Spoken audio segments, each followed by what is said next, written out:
Welcome to the Gottesdienst crowd, where we foster confessional integrity, liturgical preservation, and preaching that doesn't stink. We believe that the historic liturgy of the divine service is more than mere cobwebs of antiquity, but it is a true treasure of the Church, to be dusted off and brought down from her attic to be enjoyed. So let's get dusting. Welcome back to the Gottesdienst crowd. This is Jason Braaten. Today we have back with us Dave Petersen. Welcome back, Dave. Thank you. We are looking at the Gospel reading for the Feast of the Transfiguration of Our Lord, the very last Sunday in Epiphany. I'll read that from the English Standard Version. It comes from Matthew chapter 7, verse 17, verses 1 to 9. And after 6 days, Jesus took with him Peter and James and John his brother, and led them up a high mountain by themselves. And he was transfigured before them, and his face shone like the sun, and his clothes became white as light. And behold, there appeared to them Moses and Elijah talking with him. And Peter said to Jesus, "Lord, it is good that we are here. If you wish, I will make 3 tents here, one for you, and one for Moses, and one for Elijah." He was still speaking when, behold, a bright cloud overshadowed them. And a voice from the cloud said, "This is my beloved Son, with whom I am well pleased. Listen to him." When the disciples heard this, they fell on their faces and were terrified. But Jesus came and touched them, saying, "Rise and have no fear." And when they lifted up their eyes, they saw no one but Jesus only. And as they were coming down the mountain, Jesus commanded them, "Tell no one the vision until the Son of Man is raised from the dead." All right, before we dive into context, I have a paragraph from Fred Lindemann's The Sermon and the Propers on the Transfiguration, and really kind of a summary of the Epiphany season. And he wrote, "The observance of this festival on the last Sunday after the Epiphany, when there is more than one such Sunday, is distinctly a Lutheran use and dates from Reformation times. The rubrics provide for a celebration that is almost annual. The Epiphany season is to demonstrate in the scheme of the church year that the babe of Bethlehem, the young lad who grew to young manhood, and who was seen and known of men in the walks and relations of the common daily life, is God of God, light of light, very God of very God, God in man made manifest. It is also to show how in the love of God this Jesus is saving his people from their sins. Sunday after Sunday adds to the manifestations till we reach the Transfiguration Mount, and behold, there the climax of Epiphanies. The last Sunday of the season, immediately before the season of preparation for the Passion, is historically appropriate in our Lord's life. He descends from the mount and, heartened by the voice of the cloud, sets his face to go up to Jerusalem. With the Transfiguration scene ever before us, we enter the days of the Holy Passion, accompany him down into the valley, through the gloom and agonies, to climb with him that other hill. And then he goes into the propers. But you do kind of see this, the culmination and the beginning of something else. And I thought that was a really nice insight from Lindemann, that it's the culmination of Epiphany, but it's also kind of nodding and giving way, like, all right, now we're transitioning towards looking toward where we're headed. Right.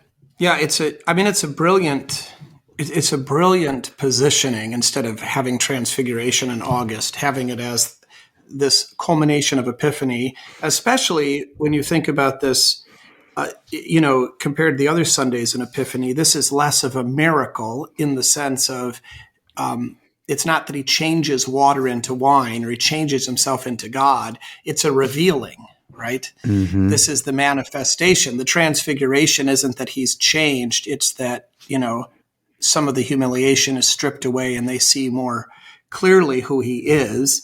And so it is this ultimate manifestation or showing of who he is. It also has, the Lent, the big broad movement in Lent is that the first 4 Sundays are really are catechetical. And then it gets into the sort of depths of woe stuff with Passiontide, at the end. And here you have, listen to him, right? That's catechesis. And then, of course, it's like, especially in Luke's gospel, then he comes down from the mountain, sets his face towards Jerusalem. I mean, it really just is perfect in terms of an exact reflection of the church year.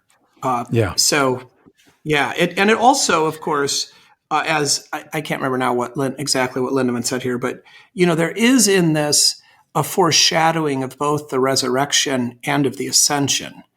So there is that sort of that not only was Jesus prepared for what he had to endure and face, but so were his disciples. That they were shown this so that they would not lose vision of the mission and the purpose of this. And again, like that's what we're doing as we prepare sort of for the hardships of Lent. So I don't know why at this point all liturgical Christendom hasn't glommed onto this, because it's just brilliant. We all sing Silent Night on Christmas Eve like a bunch of Catholics. I mean, that's the most Catholic thing in the world, to sing Silent Night on Christmas Eve. And, so we pick up stuff from them. I don't know why they haven't picked this up. Well, they are. I mean, I'm not being facetious. They can't, because they can't. They sing A Mighty Fortress. They should do this. They should. Seriously, it's the most liturgically brilliant innovation since the addition of Holy Trinity to the church here. Yeah. Yeah. I mean, that's a good question. Biased, but. I mean, like you said, it's just filled with such import that how often is this the case that we forget that we need? Lindemann talked about it as the encouragement to descend the mountain and head in towards his passion. How often, as pastors or even just Christians in general, do we forget about the need for that kind of general encouragement as we face difficulties? Yeah. And it's like built into the church year, and I know, but we don't recognize it, and we don't learn from it either. To say, when we encounter people who are going through struggles, we have this law gospel schema that we just like, oh well, you suck, but Jesus loves you. Instead of, look, Jesus loves you, and he's given you his Spirit, and he's encouraged, like he's cheering you on along the way. Maybe that's a little hokey, but my point is we kind of forget that whole, all of Easter is about encouragement, right? I mean, he's sending the encourager, the comforter. Yeah. It's like a forgotten aspect of the Christian life, which is encouragement. Yeah. Well, I mean, it just makes so much. It's such it just fits in the church year so seamlessly. I mean, not doing it at this point, for me, to not have Transfiguration, right, between, as the culmination of Epiphany and the setting towards Lent, it would be like, on Good Friday, not having an account of the crucifixion. Mm-hmm. I mean, let's have the reading of the crucifixion account in July, and on Good Friday, let's just have another, miracle text. I mean, yeah. Is there, he mentioned that when there is more than one Sunday, is there ever that this is the last reading or the last gospel reading for that last Sunday? Is there ever a time when there's only one Sunday in Epiphany? Yeah, it's happened at least once in my ministry. I think that's it, though. And so it has to be then Easter has to be super early. Yeah, I mean, this year Easter is about as early as it can get, but it has to be even earlier. It has to be like March 27th or something. That's as early as it can be, right? I thought it was. March 20th. Isn't it like March 24th? But anyway, yeah, it's in there, right? The first Sunday after the full Epiphany. moon, after the equinox. Okay. So that's when Easter can be. But anyway, what's the rubric then? If there's only one Sunday, you do the Epiphany Sunday 1 within the octave. Yeah, okay. You do Epiphany 1. So you miss Cana. Yeah. Oh my Well, goodness. you miss Cana, and you miss Transfiguration too. Wow. Right. We've had it. Maybe it hasn't happened. Maybe what happened before since I've been in the ministry was we missed Cana. You can't, that So you had happens Epiphany with 1 and then Transfiguration. I think that's happened. I Transfiguration. think that's happened a couple times. I don't know if we've ever, I can't remember now, but so it's pretty rare that you don't have Transfiguration. Yeah. Of course, this is only because we have pre-Lent. If you didn't have pre-Lent, it doesn't matter. It never happens. Yeah. But I wouldn't give up pre-Lent. No, I'm not giving up pre-Lent. This is again. These are the glory days of the historic lectionary. I mean, this is pre-Lent is. Pre-Lent alone is worth the historic lectionary, even if nothing else made sense or was good. Yeah. Okay. All right. So let's get back to Transfiguration. Anything in the translation or any context? We already discussed immediately after this, at least in Luke, we're told that he's setting his face resolutely towards Jerusalem. And I'm sure it's this is the culmination of his ministry in Galilee. And now he's moving towards the Passion. Yeah. And that's true in all three. Yeah. Okay. Well, it's not in John, so we only have this in the synoptics, but in all three of them, it follows the confession of St. Peter and then the Passion prediction. So this is in the context of Peter making this great confession that Jesus is the Messiah, and then Jesus saying it is necessary for the Son of Man to go and suffer these terrible things. Right. So even that which immediately precedes it is also, I think, related to the shift in. Now, Sam, I want to say that it's getting what do I usually say? It's getting more intense or whatever. And then I say that every week. I do. So, but it's true. This is the time when the enemies are really coming after him. It's if it's always the time, then it's never the time. I'm that's there is that though. I think you certainly see that in Mark's gospel with this use of the word immediately. I mean, there is this idea that it is getting more intense. I know you're like Spinal Tap though. It's one higher. It's 11. Yes, I know, but it's one more. So it is becoming more intense, particularly as he's heading towards Jerusalem. We get that his opponents and those who hate him are really seeing exactly what they hate. They're putting their finger on it completely, right? They've got their thumb on the bead, on the pulse of who this guy is and what he's about, and they are putting all of their efforts to try to silence him by any means possible. That's probably fair. Well, yes, but you also have, I think, it's in the intensities increasing for the disciples in that, right, they're now making this clear confession, you are the Christ, the Son of the living God. And they're making that, explicitly. And Jesus is speaking to them clearly about what's going to happen to him. Now, I mean, they're going to struggle. In fact, that's the great thing. We don't get this in Matthew, but Luke tells us what Moses and Elijah and Jesus are talking about, and it's his exodus from this world. And so that comes into play as to what Peter's doing. So are we seeing a Jesus derangement syndrome going on in his enemies, and that helps along those who are already kind of listening to Jesus and seeing what he's about, and it's revealing the opposition so much more clearly. In that they're like, hey, we liked him before, but now as we see what's going up against him, now we're really in his camp. Does that make sense? Yeah. Sort of like evil popes are better.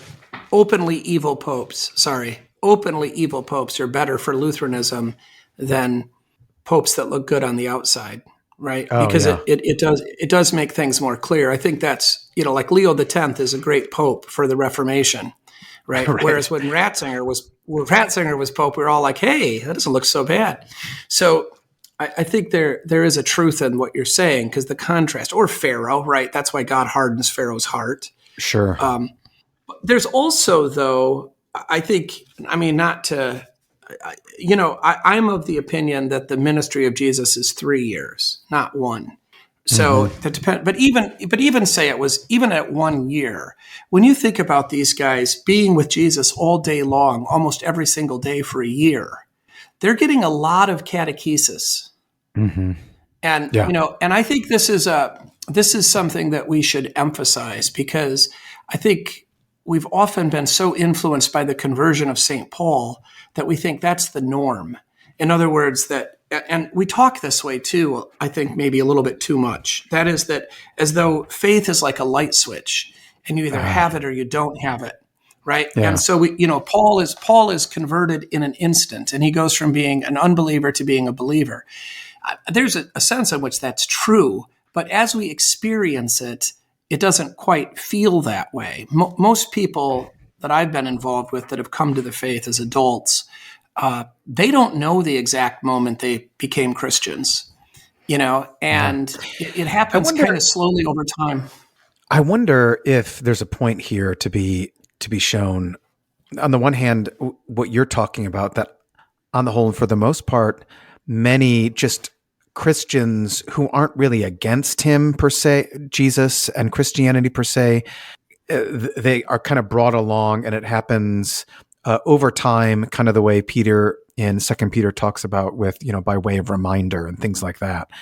But those who are like dead set against Christianity, like St. Paul was, or some of the the major atheists throughout the past who spoke against Christianity and our Lord, it is a sudden thing. I wonder if there's something to that. That's interesting. I could be.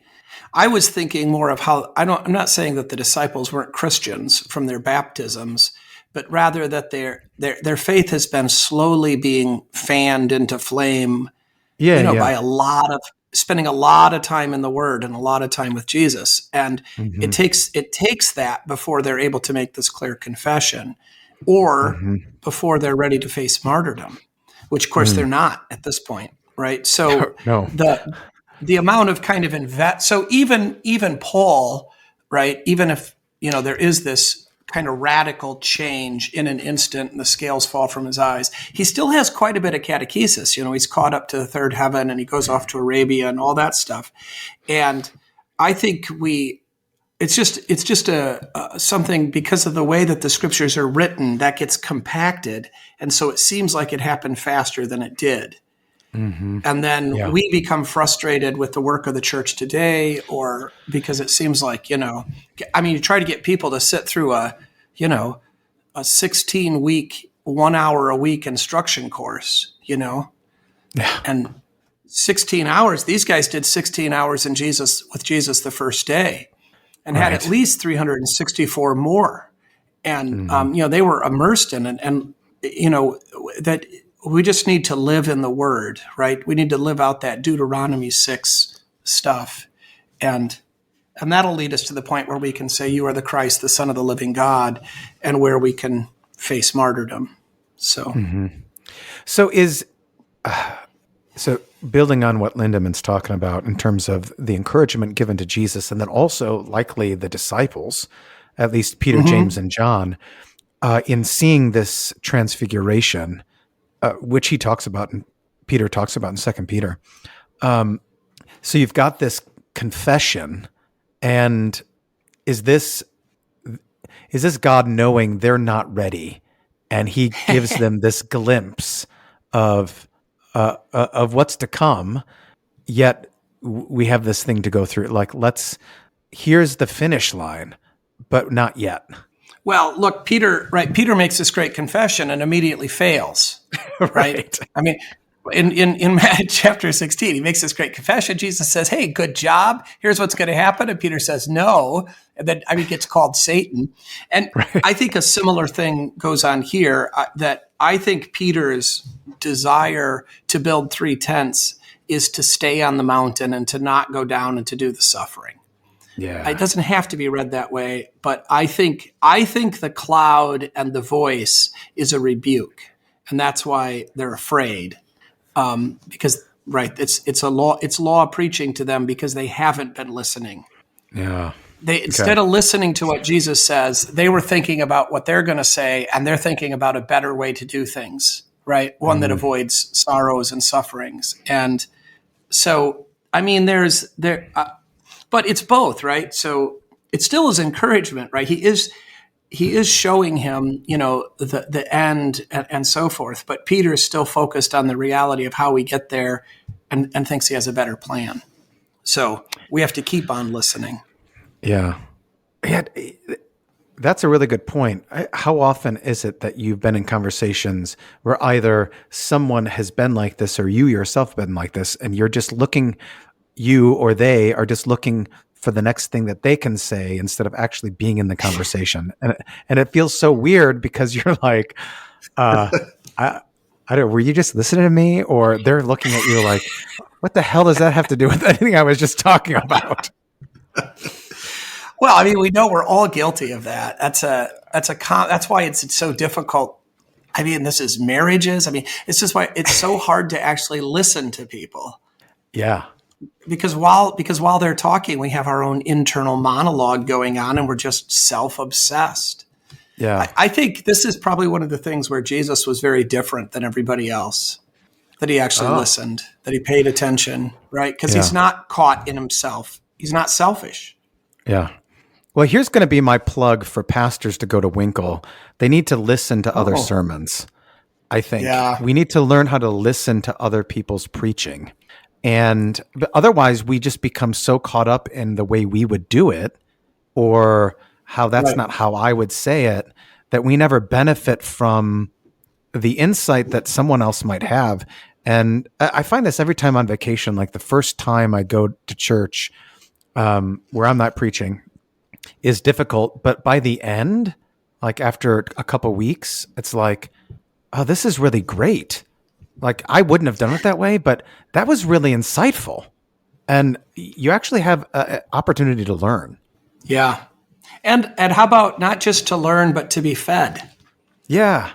To actually receive a sermon as the word of God from a fallible man that God has put into that position for this purpose. Instead of thinking of how he could have done better, why not just receive it? Which, I mean, I'm right. I mean, I know this is, I'm not that I've mastered this, obviously, but I do think that's exactly what we should be doing. We should be, we should understand that preaching is a mystical activity, a supernatural reality that God has instituted and promised to bless, right? Faith cometh by hearing. And so, we should sit before our brother pastors with the same sort of when they're preaching, with the same sort of reverence that we come to the sacrament of the altar. Right. There's a real presence in preaching that Luther talks about. Right. Yeah. But that's very difficult because, I mean, I think it's more difficult, for the fallen flesh than, bread and wine. It's easier for me to believe that the risen body and blood of Jesus are in bread and wine than it is that Jesus is using your mouth to talk to me. That's hilarious. Right? Well, yes. Because I've heard a lot of other stuff out of your mouth, Well, you have. And, the great thing, though, here is this puts us right in the position of the Jews seek signs, the Greeks seek wisdom.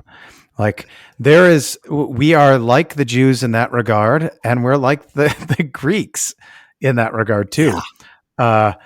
When St. Paul goes on about that in 1 Corinthians, and we should remember that it's easier to look at the sign, namely the sacrament of the altar or baptism, than it is to submit yourself to this man's fallible voice, either in preaching or in confession. And I wonder if that plays into why confession is kind of, I don't want to say despised in the sense of hatred, but despised and not esteemed among us as it ought to be. Yeah. No, I think it's very closely related. Well, the whole office of the ministry stuff is difficult, but I also, I love setting it up next to the sacrament of the altar, because, it's not as though the bread or wine that we're using for Holy Communion have almost any material goodness. I mean, it's not like we're using really great bread or really great wine. Right, we're using the cheapest stuff, and this is not why. It's very humble. Both bread. It is. You would not eat the bread that we use for Holy Communion unless you were starving. Yeah, it's gross. In other words, it's gross. It's very humble, right? Yeah. It's very humble stuff, and so why would we expect the men that fill this office? We're not getting the best men, just like we don't get the best bread. I wish that we would have a little more recognition that so the best of the best in the pastoral office is kind of the bottom of the barrel and the rest of the world. Well, the I don't want to think of myself as the bottom of the barrel, but look, there's always a part of me that thinks I could do other things, and I don't know. I don't know. Maybe this is my lot, as Heath Curtis would say. I don't think I'm stupid, but this is the lottery I drew. Yeah. Yeah, I know. We always assume, it's so funny in the ministerium, we're so proud of our education and we think it's significant. And we always if I wasn't a pastor, of course, we never say I'd be a truck driver, which would be a legit vocation that requires, skill. And no, we always say, I'd be a lawyer, right? I'd be a doctor. I'd be a, yeah. Well, anyway, it's it is a divine office. That's the point. It is instituted by God. He does work through it, and of course, none of this is to excuse laziness and all that. But it's just, when we're listening, that's what we ought to try to be cognizant of. All right, we should talk about the actual text. Okay, let's do that. So after 6 days, Luke has 8 days. That's because it's the same day. This is 7 days, right? So it just depends on how you count. So when he says after 6 days, this, of course, is calling in the days of creation and emphasizing that this is the Sabbath. And I think, as you already said, this is a Sabbath both for Jesus and for the disciples, right? It's a time to rest and be refreshed and recreated, right, for a purpose. And that purpose is to, go and suffer and die, or go with Jesus as he suffers and dies. So that's a beautiful sort of thing. And of course, the 8th day stuff in Luke is really the same idea. What is the Sabbath for? It's for recreation, restoration, and the like.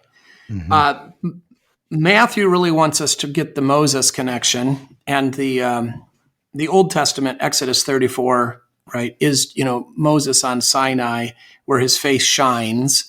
So you've got that. You've also got this bright cloud, which is unique. The adjective there is unique to Matthew between the three. And that's, of course, again, just showing this connection between the glory of the Lord on Mount Sinai and what Jesus is doing. And then you have in Matthew, and I think this is really nice, Matthew adds the Father saying, with whom I am well pleased. And so that, that's kind of significant as well. You've got the Isaiah 42 passage, the elect one, whom I love, that maybe that's a nod to. But I think also it's just demonstrating this ideal father-son relationship. So I think it's really interesting to think about the difference between fathers and sons and daughters and mothers, and then also the difference between fathers and daughters and mothers and sons. And every family maybe is different, but largely, statistically, what are you always saying? What do you always say? On the whole and for the most part. That's it. On the whole and for the most part. The relationship between father and son is more difficult than the relationship between father and daughter. Yeah. And I think that's largely because fathers and sons are, in some sense, competing. And they're not competing directly with each other, but there is this sense in which what the son is working for is for his father to respect him. Yeah. And what the father wants to see in the son is actually virtue. Mm-hmm. And the father doesn't judge the daughter in the same way. He's not as concerned with that because he's still looking for virtue, but he's looking for different virtues. Yeah. And he also doesn't have the sort of ability, like he's easier on the daughter because the virtues that she displays are sort of foreign to him and alien to him. And so he's sort of like, he's impressed with women because that's what he's been taught to be, right? To honor them, to respect them, to see them as these, the belly of life that therefore needs to be protected and so forth. So, but with the son, right, there's that kind of thing. And then I think it's similar with mothers and daughters. That's why a mother-daughter relationship is often much more tense than the mother-son. So but anyway, all that's kind of very interesting. So the thing is that Jesus has the respect of his father, right? Yeah. Whom I'm well pleased, and he has that because he's virtuous. He is obedient to his father, and in both cases, when the father says this at the baptism, right, and then Jesus is immediately handed over to the desert like the scapegoat, and then here, right, the father says this, and he's sent to the cross, and so what is it that pleases the Father? What pleases the Father is that the Son is virtuous, that he is obedient, that he's going to fulfill this law and make this sacrifice. This is the ultimate masculine virtue, to lay down his life for someone else. Yeah, and he does it without complaint. Yeah. Like without wallowing in, I mean, he asks like, is there another way? But it's not like the way that we do this now when we see what it's going to require of us, and we spend more time trying to find a way around of it than just doing the thing right in front of us. Yeah, I don't think he is asking, is there another way? I think that's just a bit of indirect speech. So when he says, if it's possible, take this cup from me, there's no way that's possible. There's no way he thinks it is. What he's really saying is, I want some reassurance, to use your word, encouragement. I mean, how does the Father respond to that prayer in the garden? What is the direct action? I'm putting you on the spot. He sends angels to comfort him. That's right. I was trying to think. And that's what he does. He doesn't say anything. Anyway. He just sends angels to minister to him, which is what happens at the end of the temptation as well. And that's actually what Jesus was asking for. So, because, we do this this is this whole indirect speech thing. So, you're supposed to get up at 6:30 to get ready for school, and you're still in bed at 6:35, and your mother walks by and asks, are you gonna lie there all day? Right. Mm-hmm. Right. That's not actually a question seeking information. That's a command. You better get up. Right. Yeah. Mm-hmm. So we use this kind of language. And so when he asks that question, he isn't really asking, he's not asking the Father to reconsider. He's saying, send the angels. Look, I'm about to send the angels. I'm going to do this. We know I'm going to do this. We've agreed I'm going to do this. I want you to comfort me. I want to be reminded again that this is good and right, and I'll be vindicated. I've never thought about, that this is, so this is what happens after the temptation in the wilderness. This happens in the garden, and then the angels are there on the resurrection. Right. And then both our morning and evening prayers ask God to send the angels. Oh, good. Your holy angel. Yeah. And I never connected, like, we're asking God to send his encouragement, not only to watch over us, but the encouragement to get through the day, like Jesus. Yeah. Yeah. That just dawned on me, like, wow, this is how we live like Jesus, asking God to send the angels. Right. And not asking necessarily to get, it's like, right, at the Battle of the Bulge, right? They're not calling back to the commander and saying, hey, send some warm socks. They're saying, send ammunition.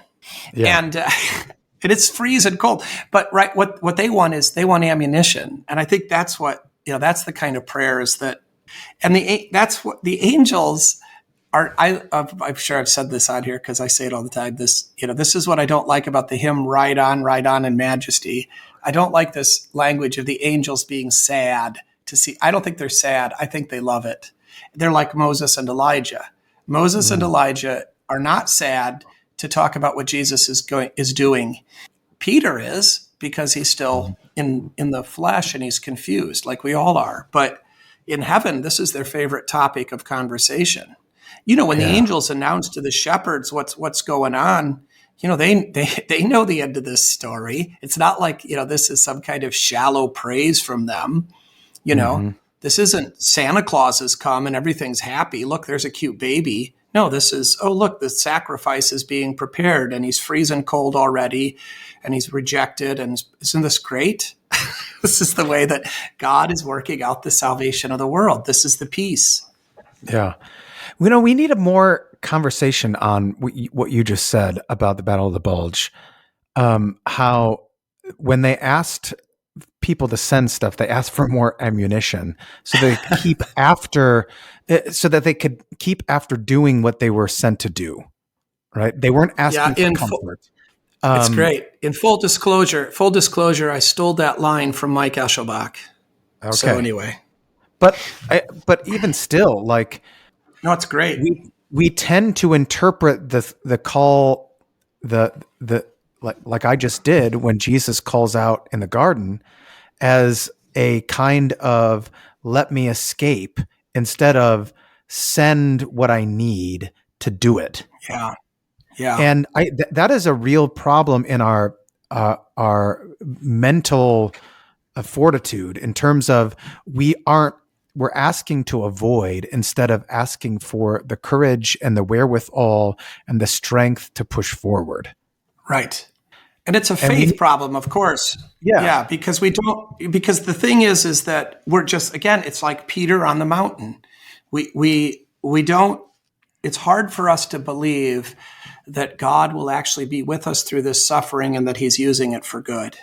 Right. And so, right. So, and it's not that we can't, as dear children ask their dear father, we can ask for, candy and bicycles and relief. And, we might even get it. But, so it's not that we can't ask or shouldn't or don't ask for relief, but, this whole thy will be done thing, which of course, again, that's Jesus' prayer in the garden. That's got to be in this absolute confidence that all things work together for good and that all Christians bear crosses, and that's good. Mm-hmm. You got to believe, right? The guys in the Battle for the Bulge believe in the mission. Yeah. That's a great image. Yeah, it is a great image. That's why I didn't want to take credit for it. Eschelbach said that to me. It's been probably almost 30 years ago, and I use it all. I've been using it all the time for. It's great how one thing like that, right?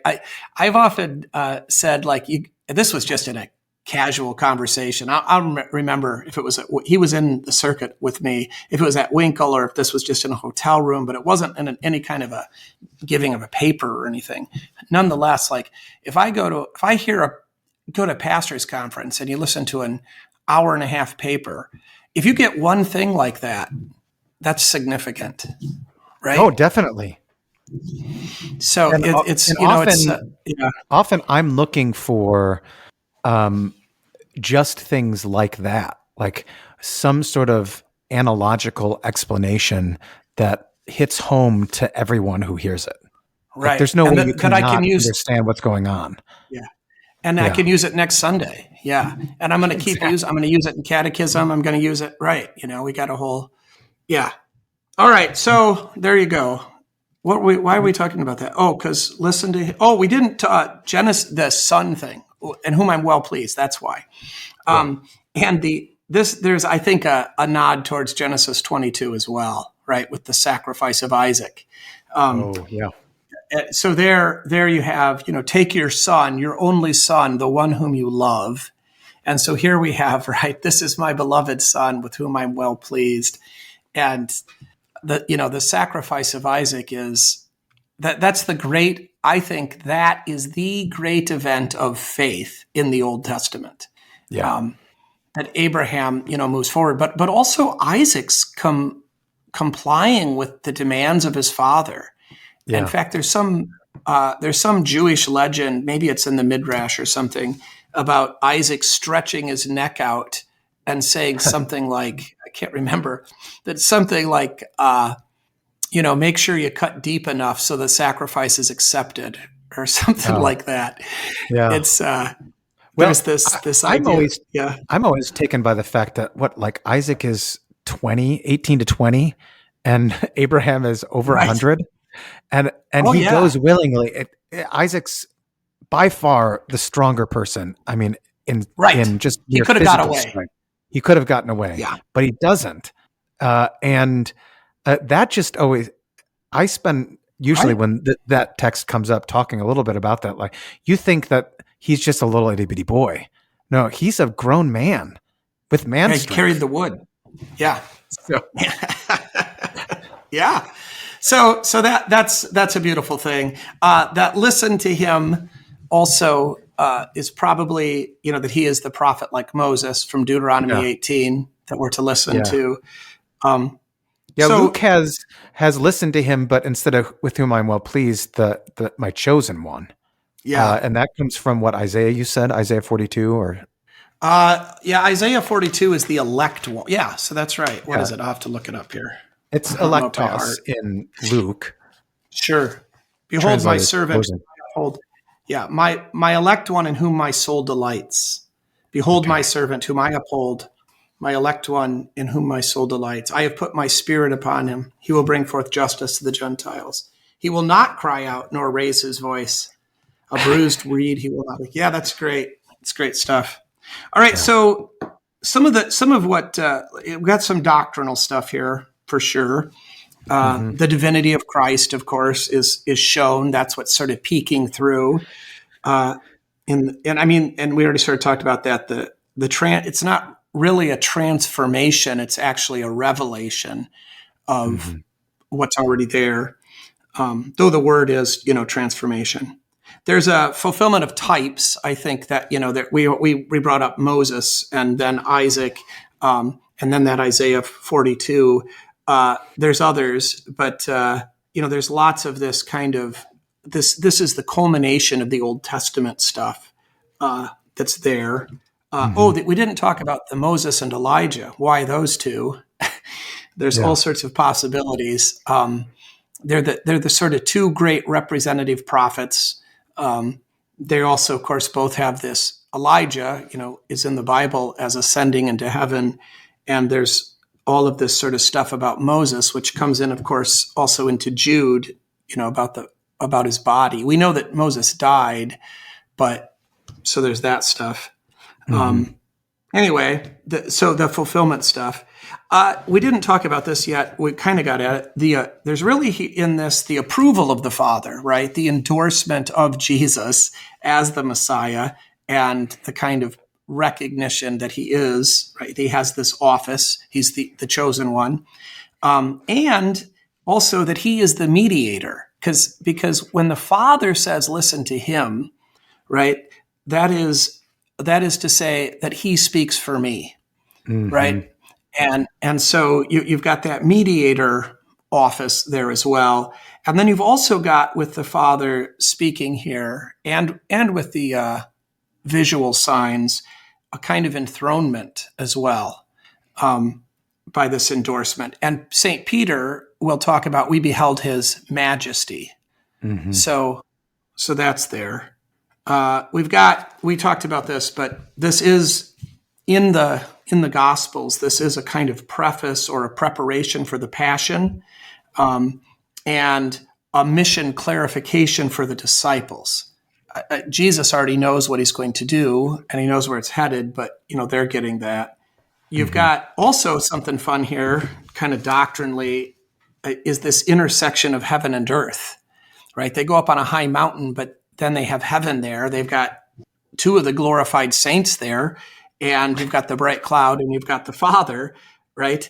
And there is, especially in Luke's gospel, because of this Exodus language, there is this understanding and love in heaven for the mission of Jesus, right? Mm-hmm. So, and then finally, I wonder if, in addition to the, depart in peace after the sacrament, we should have rise and have no fear. Yeah.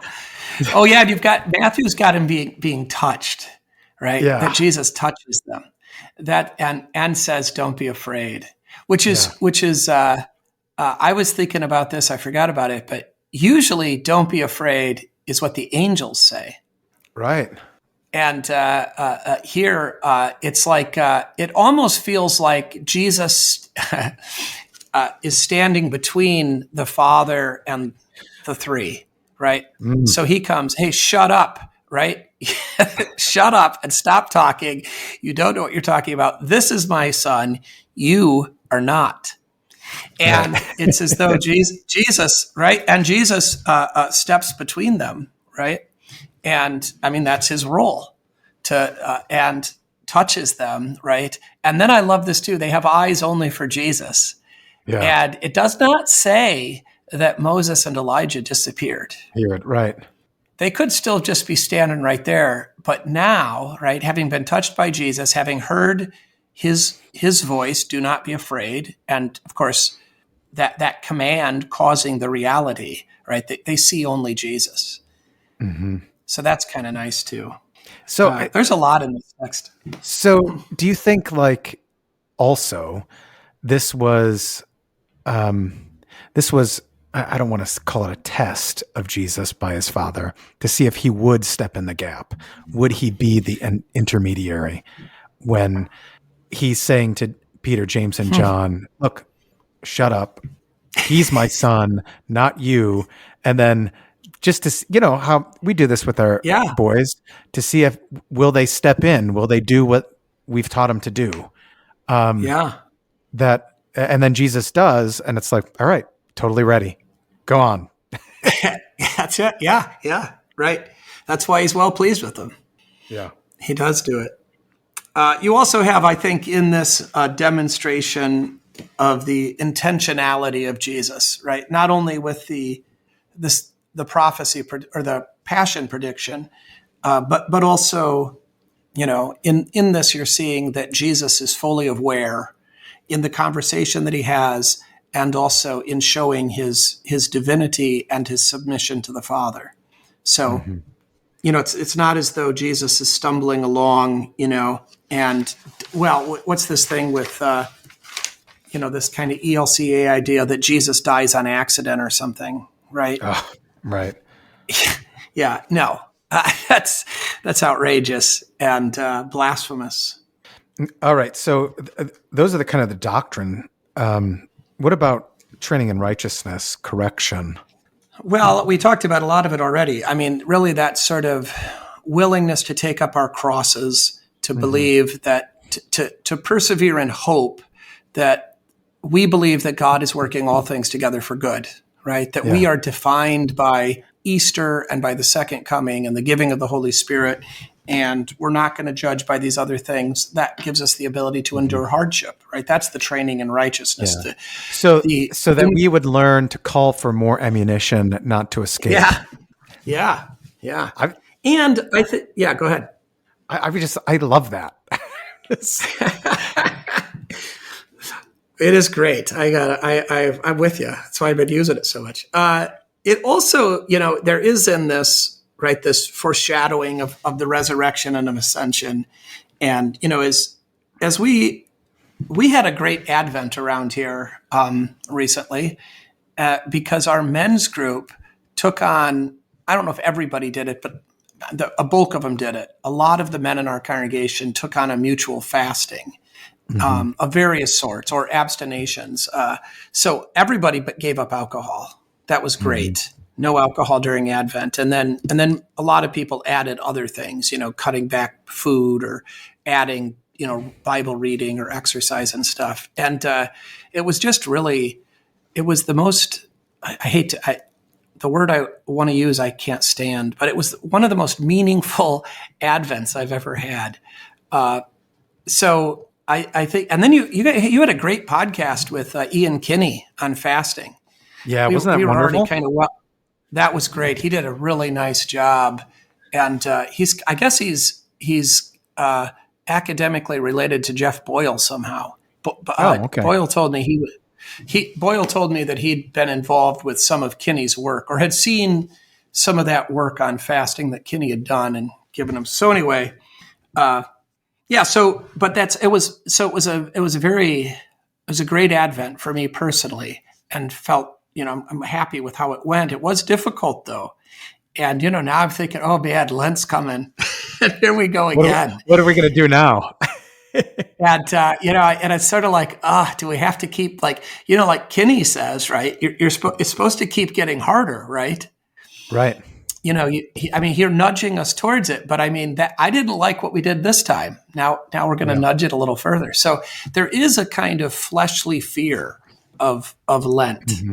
and a sort of seeking of excuses and so forth. And I think I've started year round, and this just only happened probably in November, but I'm going to do this year round, which is I just don't eat anything on Saturday until the first meal on Sunday after church, just the whole day. Nothing all day Saturday until after church on Sunday. My last meal is Friday, Friday supper. I don't do the Friday fast because that's my day off, and that would be really hard. But so it's hard. Yeah. I'd have to really keep myself busy. Because, there's just, I'm home all the time. Saturday, right. I'm home in the morning, and I usually don't eat breakfast anyway. But then in the afternoon, I'm kind of working, and either in the shop or at church. And then, so yeah, I don't eat anything on Saturday until lunch, basically noon on Sunday. And that's a long time. It is a long time. And it gets easier. But yeah. But, right around 11 o'clock, I'm hungry. Yeah, it's hard it is really, I tried to keep it up a little bit in the days after Christmas. I didn't have to, but, I thought, well, I don't need to eat all this junk, there's so much junk. And yeah, it's really hard when you're at home.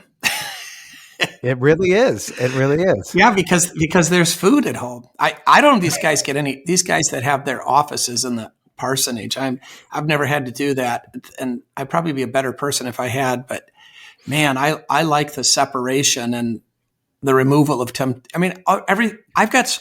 not just food. It's my hobbies are at home and the chores are at home. There's always things I should be doing or could be doing. Mm-hmm. Anyway, I think that was a long digression, but in terms of kind of training towards righteousness and encouragement, that Gerhardt talks about training for righteousness is the theological virtue is hope. Mm-hmm. And that's really your word of encouragement, right? To have courage. That's a kind of hope, and not a recklessness, but courage. So yeah, focused on the goal. In terms of consoling, that's all training stuff. I mean, you've just got the endorsement of the Son by the Father ought to be of great consolation, right? That this mm-hmm. this is the plan, and this is where we find comfort, mm-hmm. or in Jesus, standing between the bright cloud and the disciples. Even though they've failed once again in their weakness, it's such a touching thing that he touches them. We were at our last marriage thing. I was using, I can't remember now. Was it? Oh no, it wasn't Gottman. I like his stuff, but it was that Eli Finkel stuff. So those are both good names for marriage stuff. Neither one of them are Christian, but they had talked about different things for marriage, and we were trying to apply, or I was trying to apply it not only to holy marriage but also to friendship and so forth. And one of the things in there that we need to just cultivate is physical touch, and that's pretty easy for me with my wife. I don't, that's not, and he's not talking about the marriage bed. He's talking about just, sitting on the couch and so forth. Mm-hmm.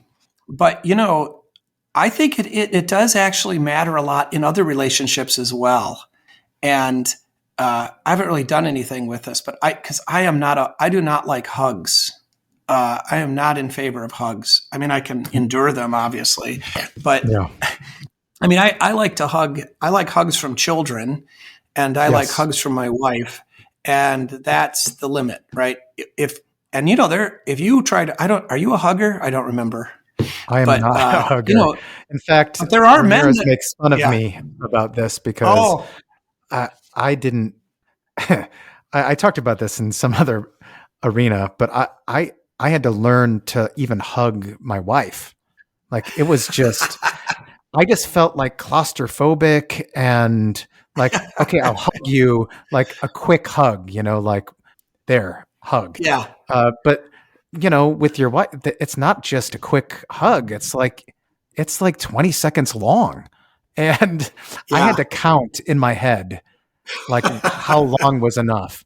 And Ramirez always makes fun of me about that because I was talking about it one time. And so he started to send me all these memes about hugging. Good old Ramirez. I think there is something to I think there is something to recognizing we have an example here of Jesus actually engaging in something like this. Mm-hmm. And, it doesn't have to, I'm not necessarily saying we should be hugging each other, but, maybe some pats on the back. We did this when we were children. I mean, we did this in high school, on teams and stuff. And I think I think there is something, I think these marriage people are onto something about that we need to actually recognize that we are physical creatures who live in space and that, touch is one of the five senses. And anyway, I don't know what Jesus touches them. He does recognize it, and it's meaningful to them, and it does give them courage. And of course, I mean, you can make the sacramental application there too, but maybe we need to think about how we actually support and love one another in the church militant, and the physicality of it. I don't know. I'm saying I don't know because I don't like where it's going, because that stuff makes me uncomfortable. maybe not as uncomfortable as you, apparently, but I will say, Jackie doesn't listen to these, so I get it. Jackie does have, I do have trouble when, whatever. I do the cooking in our house, so because she works full time because the kids are all gone, and so anyway, she'll come home and I'm in the kitchen trying to finish up dinner or whatever, and then she wants to hug, and I'm like, "Come on, I want to get this done." and I'm old enough. I know I've just got to do it, right? So I do. But then, she doesn't want to let go of this hug. They do go. I should start counting.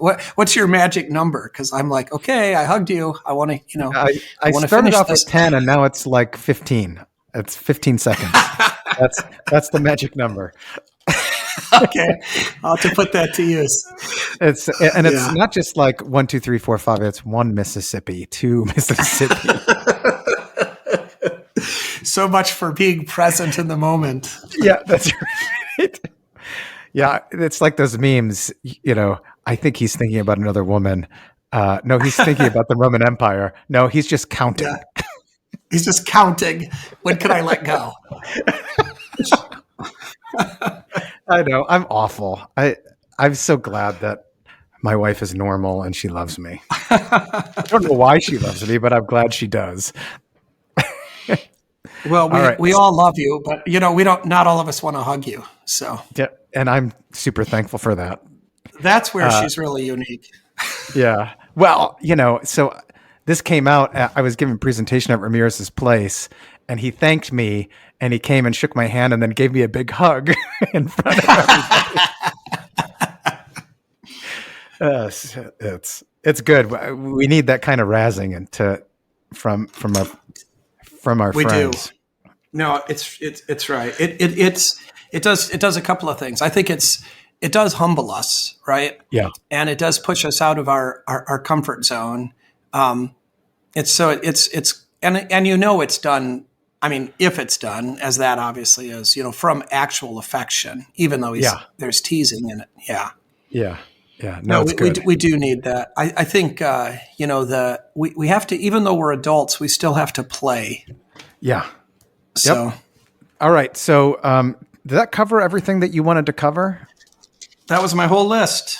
I think we got, Okay. I mean, we didn't talk about a lot of these details, but this account is so well known. Yeah. Well, and you know, we've talked about them before. Is there a Yeah, we direction have, is there a direction you want to go already that you're thinking about? Well, I didn't have that Battle of the Bulge thing written down. That's just one of my standard, but you reacted to it so strongly. Maybe that I was thinking about, doing something maybe with the Abraham and Isaac, But you're going to get that in Lent 5. I know. I don't know. I don't really know you at ever- this point. Do you ever feel like that? You get an idea and you're like, yeah, but that text is coming up and I got to save it for Oh that. yeah, for sure. I mean, I think that's legit. And experience helps with that some, but you don't want to. I mean, on Palm Sunday, it'd be pretty easy to give away to use all your material for Good Friday, right? That's right. I mean, not that. No, I think it's. I think that's actually a good discipline and obviously you're not going to give away all your material, so to speak. I mean, that's not what we're doing. But what it does do is I think it's actually liberating, and it can allow your preaching to be fuller over time because you don't have to say everything about Good Friday on Palm Sunday. Mm-hmm.